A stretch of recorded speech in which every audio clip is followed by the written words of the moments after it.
अक्लमंद हंस। एक बहुत बड़ा विशाल पेड़ था। उस पर बहुत से हंस रहते थे। उसमें से एक बहुत सयाना हंस था, बुद्धिमान और दूरदर्शी था। सब उसको आदर से ताऊ कहकर बुलाते थे।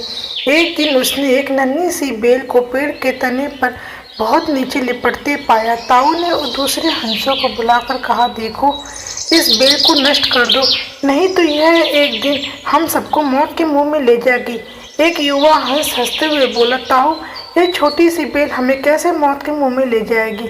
सयाने हंस ने समझाया, आज यह तुम्हें छोटी लग रही है, धीरे धीरे यह पेड़ के सारे तने को लपेटा मारकर ऊपर तक आएगी। फिर बेल का तना मोटा हो जाएगा, पेड़ से चिपक जाएगा, तब नीचे से ऊपर चढ़ने के लिए एक सीढ़ी सी बन जाएगी। कोई भी शिकारी सीढ़ी के सहारे चढ़कर हम तक पहुंच जाएगा और हम सब मारे जाएंगे।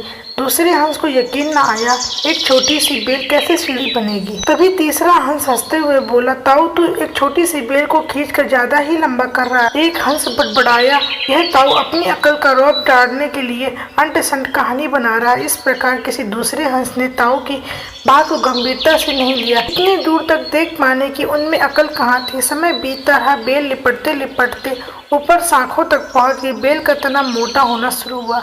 सचमुच ही बेल के तने पर सीढ़ी सी बन गई, जिस पर आसानी से चढ़ा जा सकता था। सबको ताऊ की बात सच्चाई सामने नजर आने लगी, पर अब कुछ नहीं किया जा सकता था, क्योंकि वह बेल इतनी मजबूत हो गई थी कि उसे नष्ट करना हंसों के बस की बात नहीं थी। एक दिन जब हंस दाना चुगने के लिए बाहर गए, तब एक पहलिया उधर से आ निकला। पेड़ पर बनी सीढ़ी को देखते ही उसने अपने पेड़ पर चढ़कर जाल बिछाया और चला गया। सांझ होते ही सारे हंस लौट कर आए, पेड़ पर उतरे और बहलिया के जाल में फंस गए। जब वे जाल में फंस गए और फड़फड़ाने लगे, तब उन्हें ताऊ की बुद्धिमानी और दूरदर्शिता का पता चला। सब ताऊ की बात न मानने के लिए लज्जित थे और उन्होंने अपने आप को कोस रहे थे। ताऊ सबसे रुष्ट और चुपचाप बैठा था। एक हंस ने हिम्मत करके बोला, ताऊ, हम मूर्ख हैं, लेकिन हमसे मुंह मत फेरो। दूसरे हंस ने बोला, इस संकट से निकलने की तरकीब तू ही हमें बता सकता है ताऊ, और आगे से हम तेरी कोई बात नहीं टालेंगे। सभी हंसों ने हामी भरी। तब ताऊ ने उन्हें बताया, मेरी बात ध्यान से सुनो। सुबह जब बहलिया आएगा, तब तुम मुर्दा होने का नाटक करना। बहलिया तुम्हें मुर्दा समझकर जाल से निकाल कर जमीन पर रखता जाएगा, वहाँ भी मेरे सामान पड़े रहना। जैसे ही वह अंतिम हंस को नीचे रखेगा, मैं सीटी बजाऊंगा। मेरी सीटी सुनते ही तुम सब उड़ जाना। सुबह बहलिया आया। हंस ने जैसा कहा था वैसा ही हुआ।